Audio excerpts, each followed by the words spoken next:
You're listening to Raising Anchor on 990 WBOB.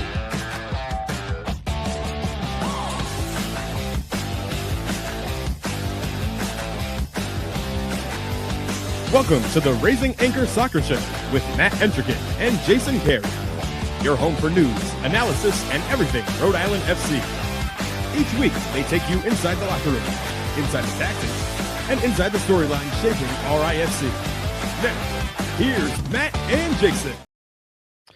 Rhode Island FC get the job done, defeating Hartford Athletic 1-0 in a rainy El Clamico that saw the Amber and Blue enter playoff contention for the first time this season, all off the back of their rivals from Connecticut.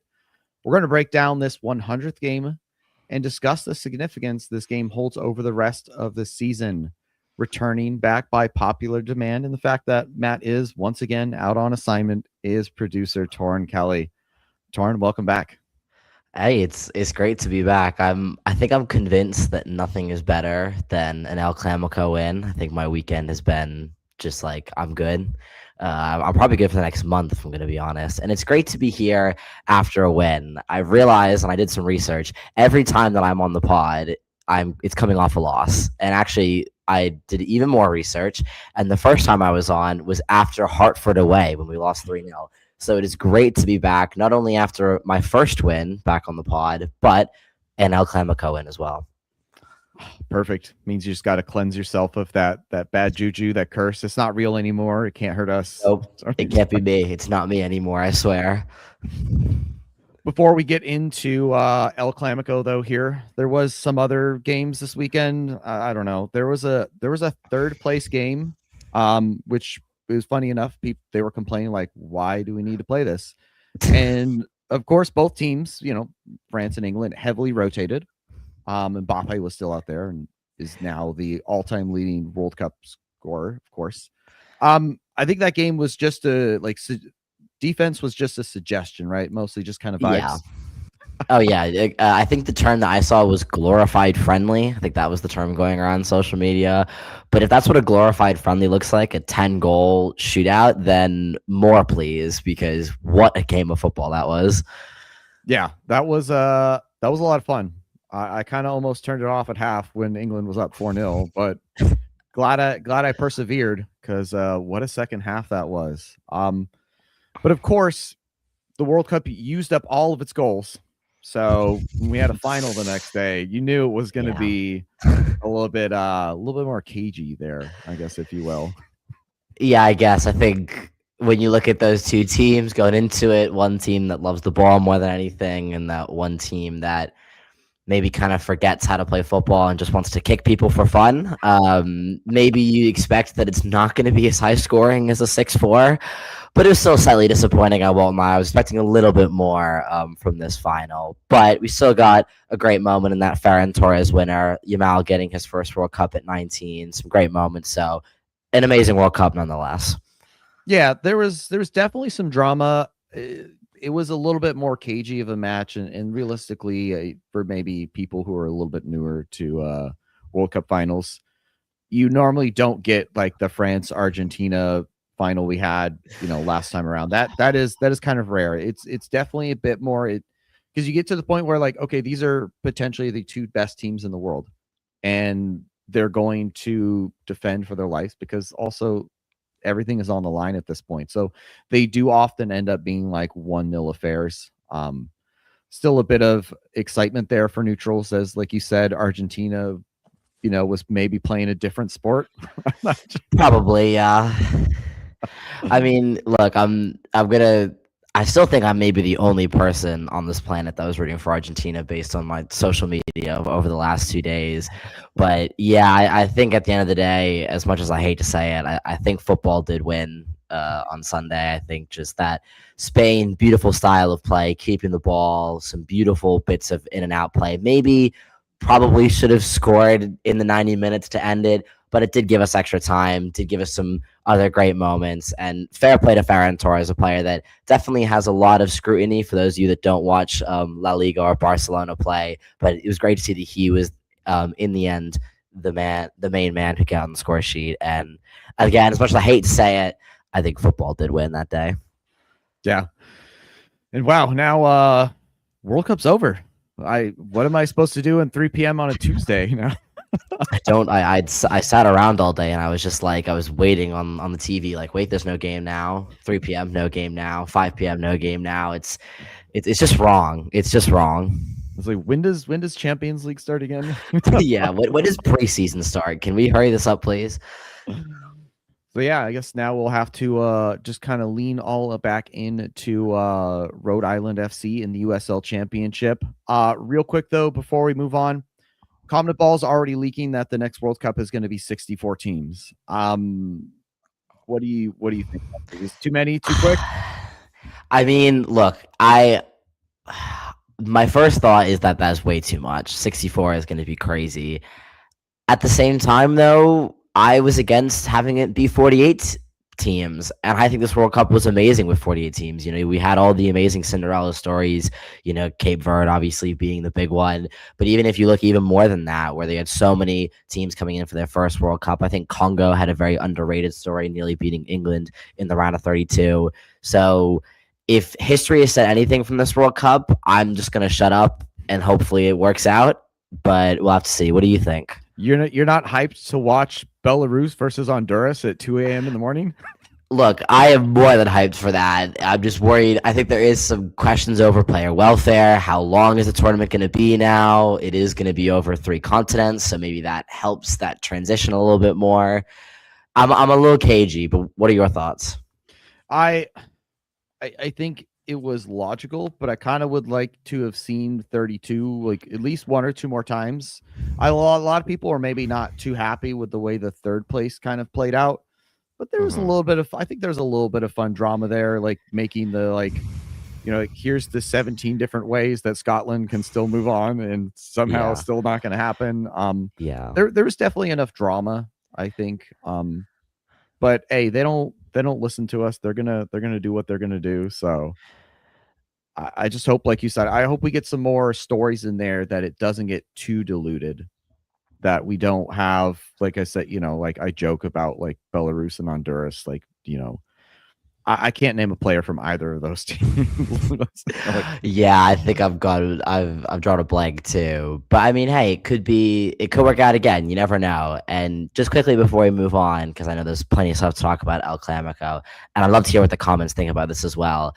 I saw someone say, in order to make the third place match not a glorified friendly, that they should make it where the first, second, and third place teams automatically qualify for the next World Cup. And I was wondering, Jason, what do you think about that? And again, to anyone watching out there, please leave it down in the comment section below. What do you guys think about this as well? Ooh, first, second, and third. I don't know, but then it does start to feel like, well, then what are the point of the group stages, right? Like there's got to be some sort of jeopardy. I think there was only a few groups this World Cup where it was kind of somewhat of a foregone conclusion, and I think we had enough fun stuff kind of going on that like I didn't hate it. I was like, okay, cool. This was fun. Let's give it another try, instead of like, let's immediately expand again. Yeah, no, I agree for sure. So, all right, let's get into it here. With that win against Hartford, RAFC now on a 5-4-5 record, jumping for the first time into playoff contention this season, now in 8th place in the Eastern Conference Final. We finally did it. We finally made it. It's July. The almost end took of us July. a long time, but we got there. We're there. Took us a while. That being said, depending on where you check, FOTMob and some of the other sites not accepting our status. I don't know what their problem is. So for those of you guys watching, and I imagine that we will probably end up bringing this up a couple of more times in the ensuing months before the playoffs, but the USL goes by 4 different tiebreakers. The first one being total wins against conference opponents in league matches. So that your total wins would put you over another team. If that is tied, then the second one is goal differential against conference opponents in league matches. So similar to most of the other leagugues, such as the Premier League, La Liga, and most big European leagues, you would have it go down to goal difference. Then the third tiebreaker is goals scored against. So once again, very similar. Goal difference is followed by how many goals you score.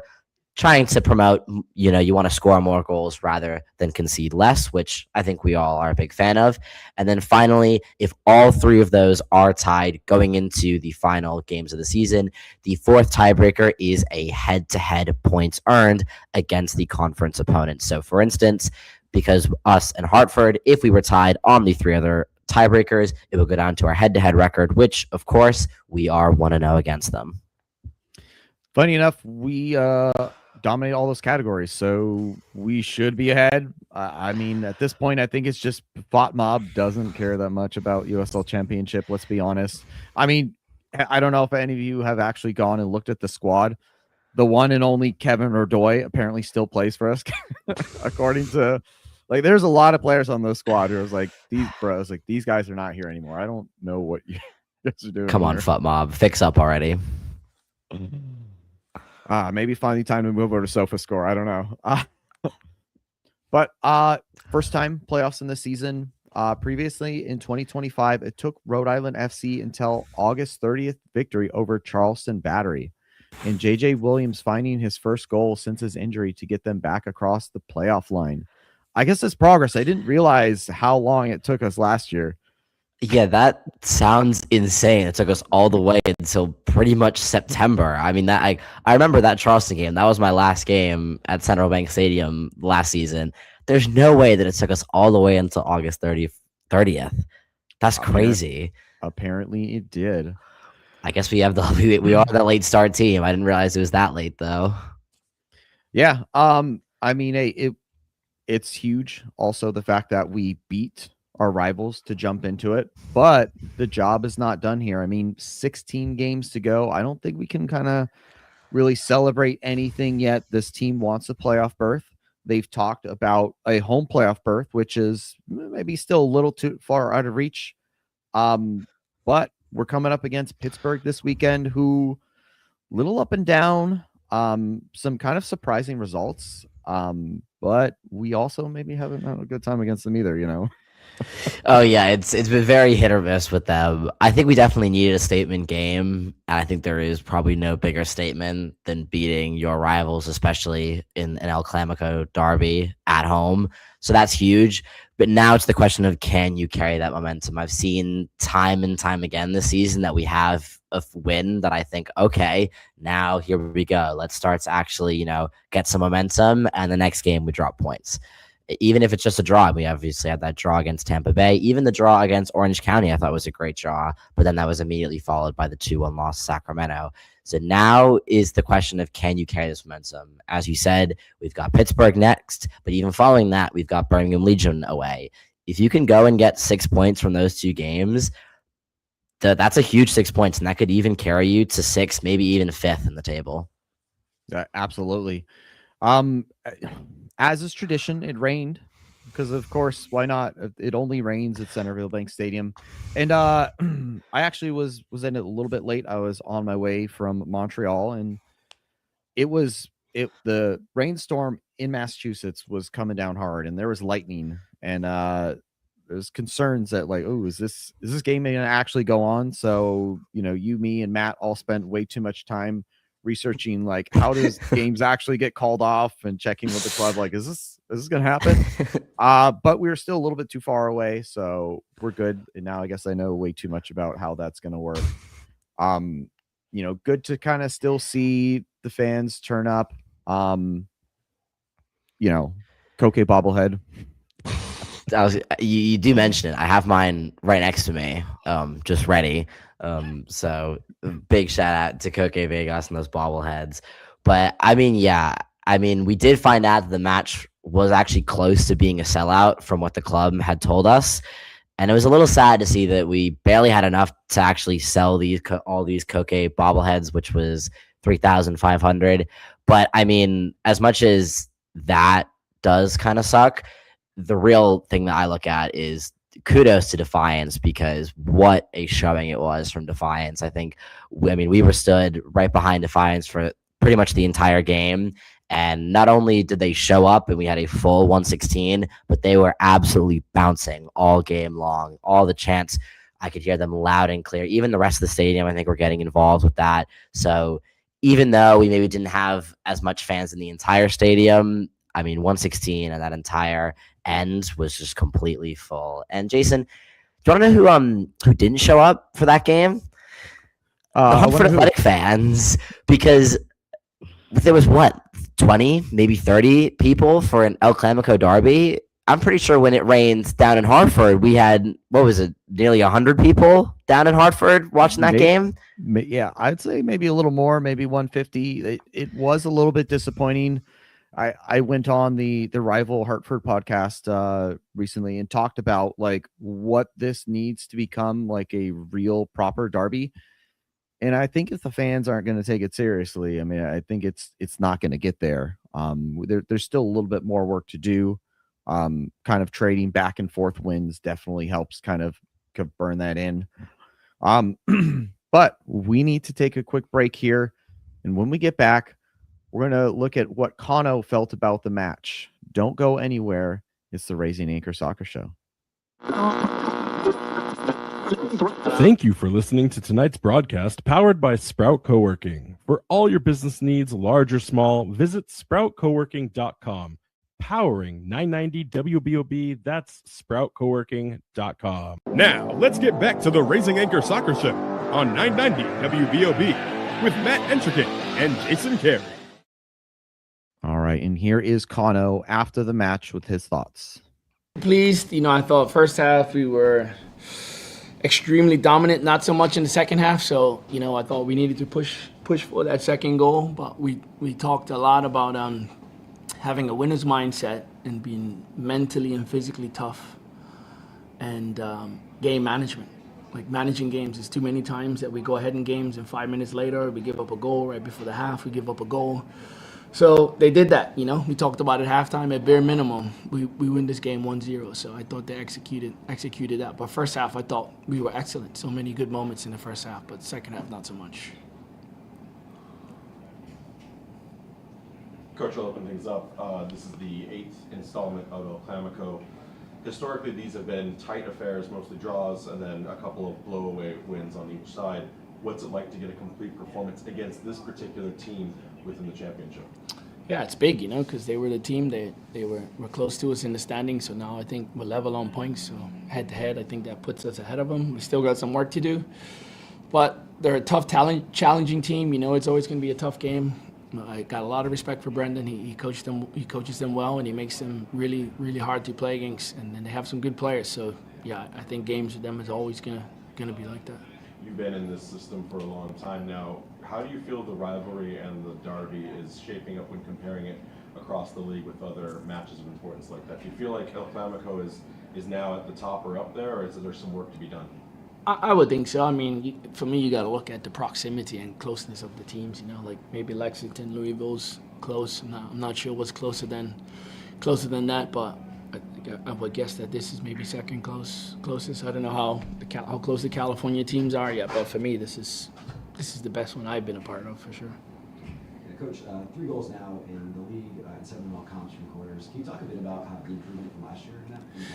Yeah, we knew it was a weakness last year. We scored 1.5 goals from set pieces last year, and with all the trees and tall guys that we have, like that's unacceptable, So it needs to, we talked to them about that's why some of them are here, so we can be good at set pieces. So, but we worked on it. We knew it was a weakness, and credit to the players and staff and especially Dave, one of our assistants who is in charge of attacking set pieces. He's worked tirelessly. We've tried different solutions. So yeah, happy to see those paying dividends.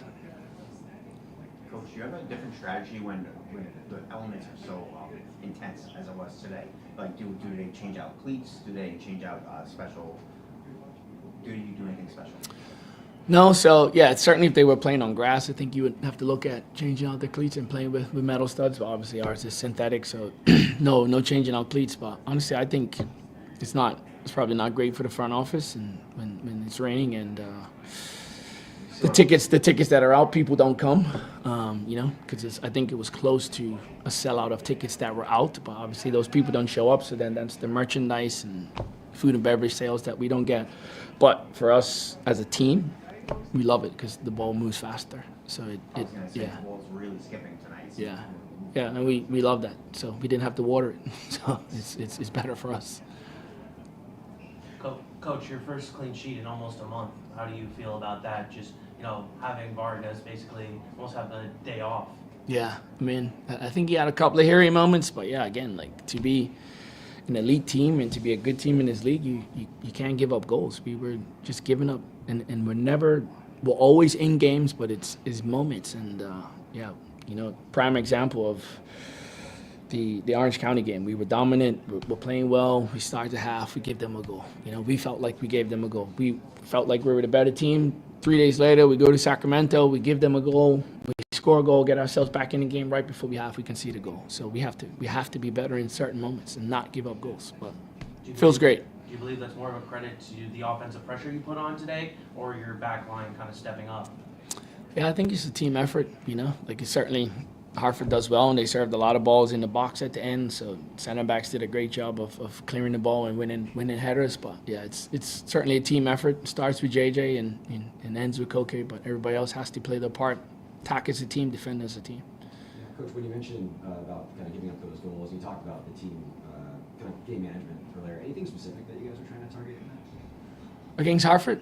Yeah, I mean, just getting this kind of improvement in game management. Like anything specific that you're asking players to do? Yeah, honestly, I think just dealing with moments and recognizing where we're at in the game. Like even moments in the game tonight. Like I think we were fortunate was times where we had to be braver and keep the ball. We kept giving the ball back to them. And that's a team that doesn't even really want to have possession of the ball. So I felt needlessly we were giving it away. And that's part of the management is running and then making them run. But I think our box defending in the end was good, which saved us.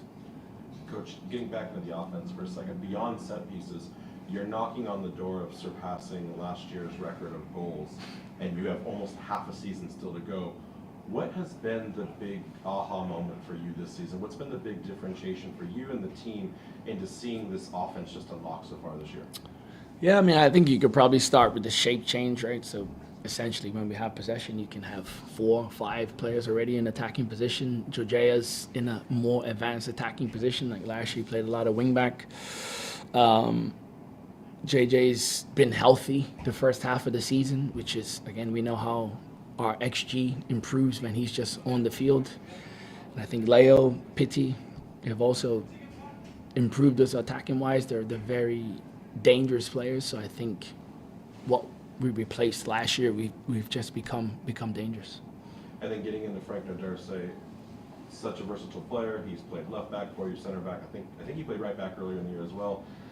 How important is a player like that for you right now in the squad, and where do you want to take him to the back half of the season? Massive. Like Frank's in such a good age, and the best version of Frank is one of the best defenders in the league. The issue that he comes up with is the consistency, right? But again, tonight he was amazing. But at the end of the day, he's a human being, so he's gonna have up and down moments. But yeah, Frank's versatility, you could play him anywhere across the back line. He's comfortable on the ball. He's fast. He's one of our fastest players. He's good in the air. So yeah, the best version of Frank is when he's best, we're at our best. I know you don't like answering this, but if I can try to get it out of you, when you can put Frank where you want to, and not because it's a position of need or injuries, where do you see Frank at his best? Do you like him more centrally, or do you like him more on the outside? I think his best position is center back, but Grant's best position is center back. Karifa's best position is center back. Hamadi's best position is center back. So yeah, to find a way to get them all on the field, people have to sometimes sacrifice and play other positions. Do one last question. Okay, Coach, my name is Kida Walking from SPM Sports, all the way from Nairobi. I'm here to look at Pizarro performance. We've seen it from the last game. He provided an assist for the team today. He did the same in regards to set pieces. What are you looking forward to maximize on set pieces? Because we've seen you had more than 6 corners. You only converted 1 corner next towards your next match as well. What about Pizarro performing for the team? Yeah, that's an area of his game he's improved, and also like for our set pieces to improve, the service needed to improve. So he's obviously worked on that and worked on his deliveries into the box. So yeah, again, the best version of Jorge. We're very dangerous when he's on the field. He's such a dangerous player, attack-minded player. He has an extremely good engine and fitness capabilities. But yeah, Jorge makes us extremely dangerous team. Coach, last one here. We've seen Dwayne Atkinson play a little bit deeper than I think a lot of us would have thought. You know, came in kind of as more of an attacking weapon. Have you seen his game evolve, or is that just something you've always envisioned? Been more a necessity, honestly. To be honest, like with Clay injured and Zach being injured, technically, I guess sixes you only have Amos and Hugo healthy right now. So sometimes the solution's in the building instead of going outside and signing somebody else. It's sometimes the solution's in the building, but I think he brings a different element. I don't think he was that tonight. I thought he was pretty poor in his passing tonight, and he knows. But you saw him against Brooklyn. He has an idea. He can get on the ball. He's brave. He's progressive. He can play forward. So he adds a different skill set and abilities than the others that are there. Because we're not signing a player at this moment in time, and does that mean that Clay and Zach's injuries will get us back to a place where we don't need to find another midfielder, and that Dwayne can be that opportunity in the meantime? Yeah, I think for now. I mean, we're always looking and trying to find players, but I think we're okay for now. Those two are probably a few weeks away, so I think we can survive. For now, it's about getting the right person in the building. I think in the past we've panicked and just brought people in, and you got to give the guys that are there a shot. Danny and Kevin Vang and Dwayne, they're here for a reason, so we have to give them their chance. Good to hear Coach Cano there kind of talk up the rivalry there, saying that it's one of the best that he's been a part of. Your thoughts on the post-game match there? I mean, I think there was a lot, honestly. I absolutely loved his emphasis on winning mentality and in specific the moments in games. I've said it so many times, but we've had so many moments this season that just haven't gone our way, whether that's, I know you mentioned conceding right before the half or conceding when you have the momentum. And it feels like that happens a lot. And you kind of sit there and go, that's really unlucky. And as much as it is unlucky, it's also a lack of a mentality there. And you can't lose on those moments because this is a game of moments, and that's how you win games and how you win championships, etc. So I loved the fact that he picked those out, as it's very important. I think to go into halftime 1-0 up was huge. And I think we've had a couple of times this season where we've either, and I think the Sacramento game was a big one for me, actually, where we were, in my opinion, the better team at the start of that game. And then one moment happened, you're 1-0 down, and the momentum's against you now. So it's those moments that I think all season long have been our worst enemy. So to hear him talk about that and say that he loves the fact that he can see the improvement, that is huge for me. I was surprised to hear that it's confirmed that Kano is the one that actually wants the rain. He said he loves that the ball moves faster. So I don't know if he's got some secret rain machine or something, but sounds like he's the one behind it all. I get it, because he mentioned the fact that the ball moves faster, which is better for them, which I agree. I think we've actually talked a lot about how maybe when we have more possession, we've kind of struggled to move the ball quicker. So, hey, if you need the elements up above to help you with that, then you know what? Fair enough. All right, let's take a look here at how Kano set up for the match. No graphics today. Just going to run through it real quick here. Obviously, Koke Vegas and net. We've got a back line here of Nick Scardina, Karifa Yao, Grant Stoneman, Frank Nodarce. Your two holding midfielders and AST and Hugo Bacharach, with Jose Quizera, Pity Rodriguez, and Leo Alfonso as your attacking midfielders, with JJ up top. Mostly got this right. They're kind of questioned between whether or not Aldair Sanchez was going to be selected or Grant Stoneman. Ultimately, he went with Grant. That kind of pushed Frank out there. And I mean, he had a great performance, so you kind of can't really knock it here. Honestly, great performance from our back line altogether here. Oh, yeah, for sure. And I think going into the game, I was probably in the other boat where I was hoping that we'd see Frank at center back and Aldair at left back.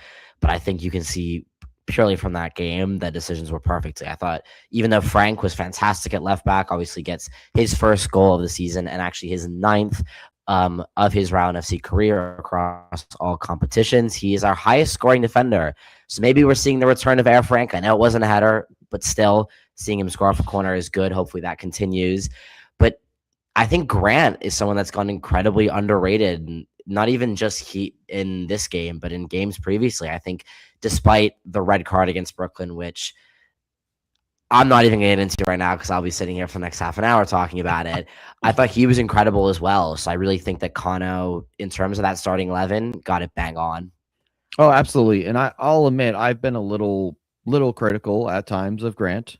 Maybe some concerns with his age and his speed, but he's shown his performance that he can still hang and that he can still that he deserves to be there.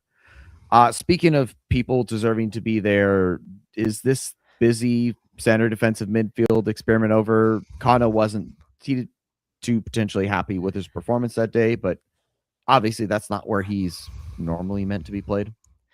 Yeah, I'm gonna have to agree with Kano. I didn't think Busy had the best game. I think he definitely looked very lackluster with his passing, had a couple of giveaways where I was like, they've got nothing going forward. All you need to do is not give away the ball. And there was once or twice where he did in some pretty dangerous areas. I mean, again, if it's just clogging a hole until Clay's back, I'm not too worried about it. What I will say is that even though I do think he played well against Brooklyn, and that's why he got another opportunity, I thought Danny Rivera played really well in that central defensive midfield role against Brooklyn as well. So if he is going to move on from that Busy, sort of experiment, I would love to see him continue to play Danny in what, in my opinion, is very deserved minutes for him. Yeah. Curious to see how that will pan out throughout the rest of the season. We need to take another quick break here, though. When we return, we'll go through the biggest storylines of the weekend, and we'll be right back on the Raising Anchor Soccer Show. Fans, as the weather becomes more and more unpredictable, be sure to check out 990 WBOB's weather page for all your temperature, storm, and travel info. Stay prepared for whatever Mother Nature has in store with the 990 WBOB weather page. Now, let's get back to the Raising Anchor Soccer Show on 990 WBOB with Matt Entricket and Jason Carey. All right. Looking at this match here, Torrin, do you feel this was a little bit of tale of two halves? Kind of felt like the first half, RFC were kind of on it. Second half, we're just holding on, maybe? Oh, for sure. I think definitely we knew that they were slightly depleted. Obviously, they're missing very critical players in Anderson, Samadia, and Galina. And specifically, when we're talking about Samadia and Galina, they are probably what I would say is Hartford's two best attackers this season. I know Augie Williams is a great player, but I don't think he's had as good of a season as them, and he's also someone that needs service, which those two will provide. So I definitely think Kano knew this going in and just knew that in the second half we can sort of sit off and just let them attack us because they're just going to keep firing in long balls. And as long as you've got Yao, Grant, and Frank, the trees, as he called them in his post-match press conference in there, that we were going to be fine. And it worked out perfectly. Yeah, and speaking of, like you mentioned, a lot of injuries there. They couldn't even field a full bench there, so they're going through something there. I'd love to say I feel bad, but I really don't. And also, we've been through it too, so like, of course, it's something that all teams kind of have to go through. So they're just gonna have to figure it out, and if we get points at their expense, not going to lose any sleep over it. Oh, no, I'm not. Speaking of offensive here, like Hartford, maybe because of a lot of these attacking pieces, their offense was just not on it. RAFC outshot Hartford Athletic 22-7, forcing 6 saves out of goalkeeper Anthony Siaha. Speaking of, though, are you concerned about the ratio in terms of 22 shots, 1 goal? I mean, it's very much like the final this weekend here too. Yeah, I was looking at some of the percentages, and very actually random fun fact, but our on target conversion rate is actually pi, or it's the closest you can get with whole numbers, 22 divided by 7. So that's around 31%. But yeah, I would definitely say that the conversion rate is worrying, and it's been worrying for a while. But at the same time, as much as I hate to say it, and I said it on the night, but Siaha had a really good game. He really did. He had a couple of fantastic saves. He had that one against Scardina early in the first half, one against JJ off the corner. So maybe if it continues again against Pittsburgh and Birmingham, then it needs to be talked about more. And it's just, it's not just a great goalkeeping performance, but we'll see. Yeah, I think this is one of those things where, like, I don't want to give him any credit or his flowers, but there's a reason he is a villain, because when he's on his game, he's good at what he does. And 6 saves is, nothing to scoff at there. Speaking of keepers, though, Koke Vegas kept his 7th clean sheet of the season and 29th of his Rhode Island career. Coming up huge for us this year. No other keeper has even seen any minutes yet. I don't think they will. How do we feel about Koke's performance this season so far?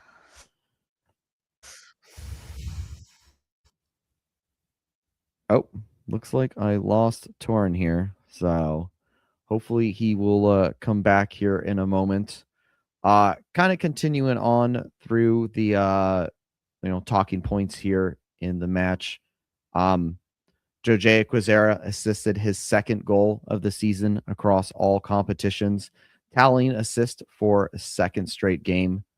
Quizera's assist was the 10th of his Rhode Island FC career.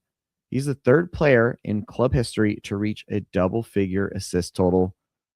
It's great to see him doing so well, and it's good to see him back in, playing out there on the right after being a wingback for most of his time so far. I think he's coming up huge for us right now.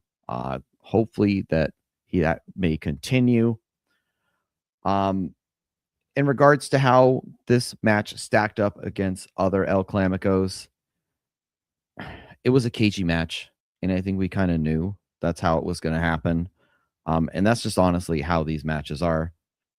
There's some bad blood between these teams. They end up being cagey. Anthony Siaha, being who he is, keeps them in games. Hartford's defense so far this year has kept them in a lot of matches.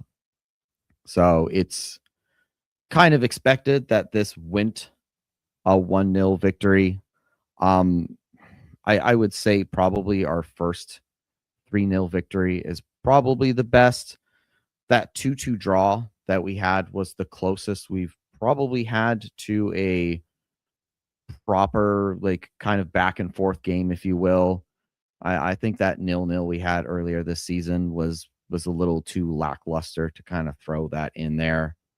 And, speaking of Siaha, he was escorted out in both halves on the way out. So trying to keep him from causing any more antics. I think that fans will still remember the nonsense that he's pulled. Saw Defiance giving him a lot of grief, if you will. So I think that he still is, not to be liked. Welcome back, Tom. This is why we need Matt Entrikin every week, because technical difficulties just keep popping up. Apologies to the fans out there, but I am back, and hopefully for good. All good. I was just YOLO solo rambling on. Just kind of touching on some of the stuff I was talking about here. What do we think about Jojea this year? I mean, he's been a bit of a revelation. I think he had a fantastic first season, off second season, but he's kind of really back on it this year.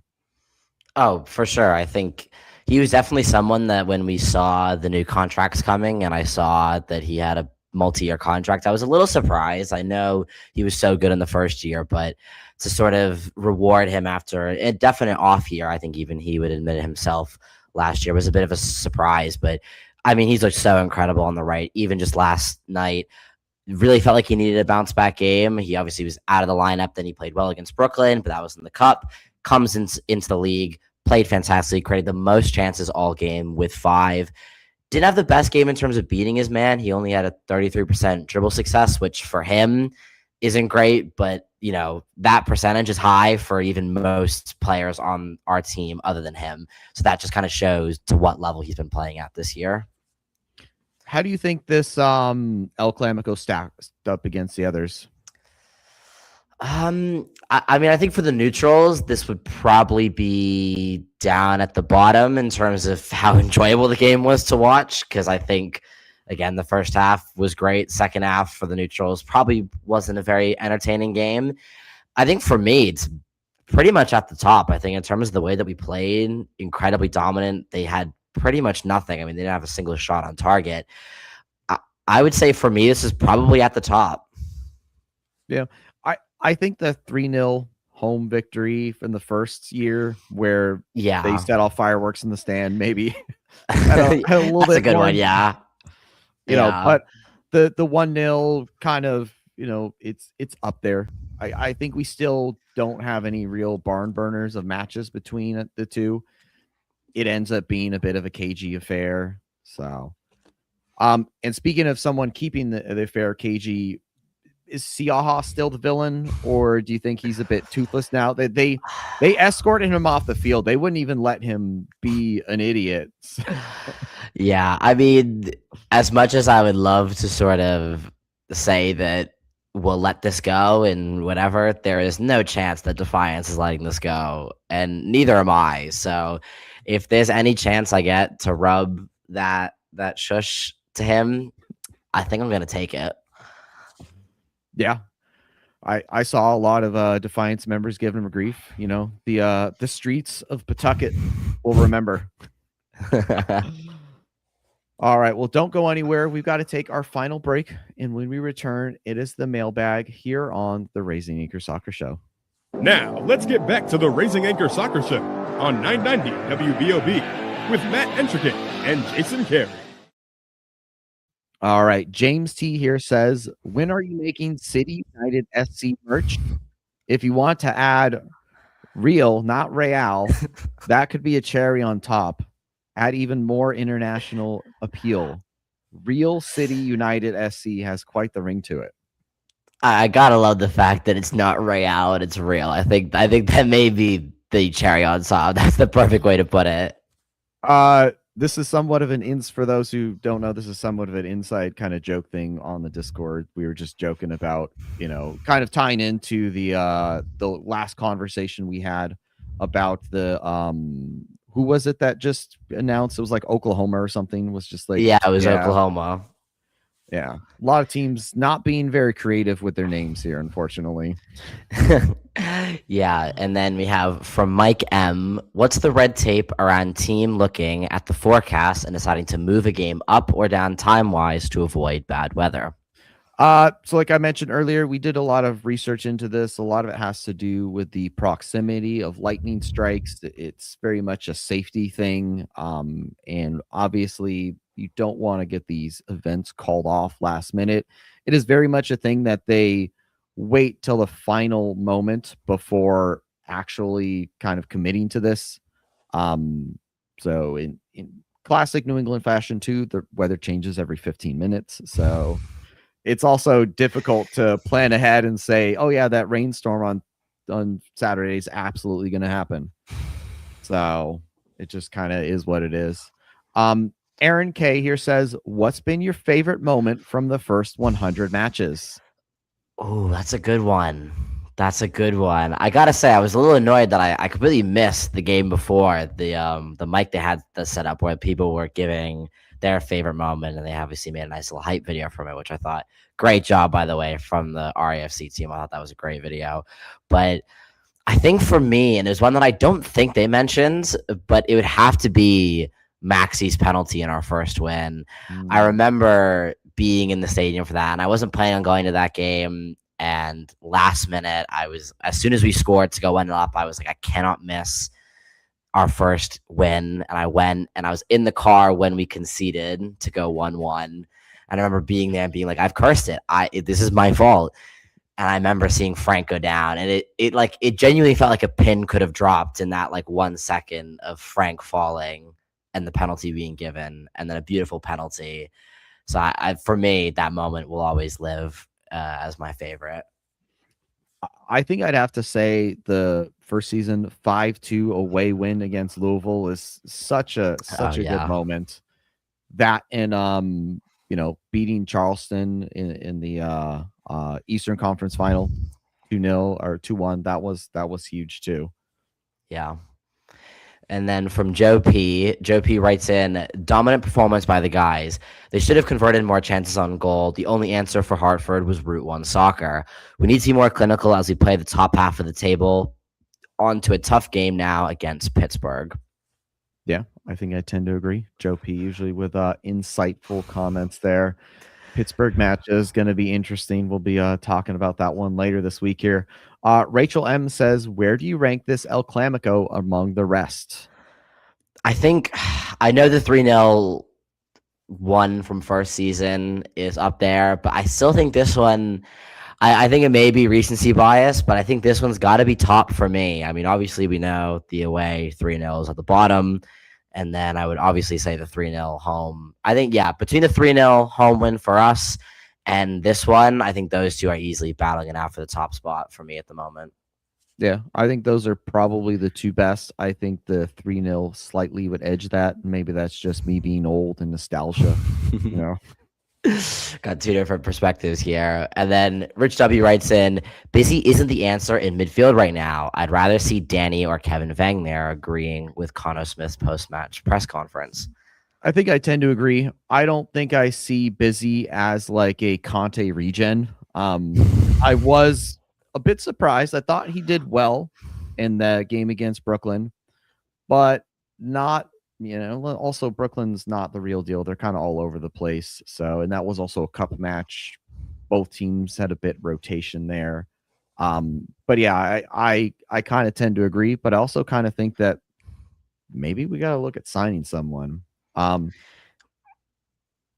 Eric K here saying, what do Argentina and Hartford have in common? Neither had a shot on target after 90 minutes. Screw Messi, screw Siaha. I mean, I'm not a Messi hater, but I'm a Messi lover over here, so I'm not going to comment on that bit. But actually, a fun fact for that we found out when researching that actually this hasn't happened to Hartford, and the last time it did was when they last played at Central Bank Stadium last July. So I guess for all Siaha wants to talk, they don't actually look too good in Central Bank Stadium. I'll just say that. Yeah, maybe they get the yips or something. I don't know. And then from Kyle L, we have, do we know the dates of this year's secondary transfer window? And should we be expecting reinforcements soon? We're looking thin at midfield and still need another striker. I think I tend to agree. Looking at last year's window, it was July 24th to August 21st. So, I mean, it is the 20th of July right now. So it should be opening very soon, minus any sort of free agency that you can kind of just sign whenever. In your sort of dream world, because would we go out and sign both a midfielder and a striker? Is there more? Is there less? What's your sort of opinion on that? Part of me would want maybe say a center back, a midfielder, and a striker, but then also thinking about like Ugo being able to also drop back to the back line if we need to. Maybe realistically just some sort of additional center midfielder, some sort of 6/8, someone who can play that spot, as well as just another out and out striker, right? We got rid of Dorsey, and so there really isn't a backup to JJ. I don't see Noah Fuson as a striker. He's a wide forward, right? He's a winger who wants to cut in and shoot. And then no one else on our squad is really kind of an out and out striker. So if JJ were to go down, we've got nothing. Yeah, I agree. As much as people are talking about midfield because of Clay and Zach being out, I think easily the striker has to be the number one spot that we have to go out and replace. I know Noah can play there and Leo can play there, but I think we really do need an out and out backup striker. And whether or not that comes from another lone player, in the MLS, which maybe they're not looking too fond of at the moment due to the fact that Dorsey didn't get enough minutes, or whether that comes from just a straight signing, I definitely think that striker is the first signing. And then if we find the right player, I would not mind adding another midfielder into the ranks as well. Yeah, I don't think I think I agree there. Like, we don't need to force anyone to be signed there in the midfielder, but like striker's the one where like we kind of need something there. Last one here. Kevin R says, how many times has RAFC given us free chicken this year? Do you think Attleboro Chick-fil-A will be the sponsor next year? I mean, I would imagine they will be. I don't see how it's not going great. I know they are giving away some free sandwiches, but if anything, that just kind of drives up the price a little bit. They can negotiate a little bit better with RAFC. We found 6 corner goals across all competitions this season, which is, I mean, from last year, Connor said we had 1.5. I'm still curious about what the half is. Maybe we can do some more research after this episode and figure that out. That's a pretty big improvement. I think in general, corners have been a really big improvement on last year. I think whether it's the players getting into the box, but I think in particular it's been the delivery. I think AST has been great. Jorge Quizera adds another assist from a corner last game. So I think all in all, it's definitely been a clear thing we need to improve on. We've gone out, gotten better, and I think we're reaping the benefits right now. Absolutely. Well, thanks everyone for writing in. Appreciate it. Thanks, Torin, for joining me. We will see you guys on Thursday when we got to preview our favorite Pittsburgh Riverhounds. Until then, guys, we'll catch you next time. Anchors up. Anchors up. You've been listening to the Raising Anchor Soccer Show. You can follow the show on Twitter, Threads, Blue Sky, and TikTok at RAFC Podcast and at Raising Anchor on Instagram. And be sure to check out and subscribe to Spotify, iTunes, YouTube, or wherever you listen by searching for Raising Anchor. Make sure to check out all of our coverage over at the Blazing Musket for all your New England soccer coverage, including RAFC news at theblazingmusket.com. Fans, we thank you for listening. We ask you to be kind and courteous to your neighbors as you leave the show. We thank you for joining us and look forward to seeing you again. Until then, I'm your main man, Juju, and on behalf of the Raising Anchor crew, goodbye for now. And as always, we are Rhode Island FC.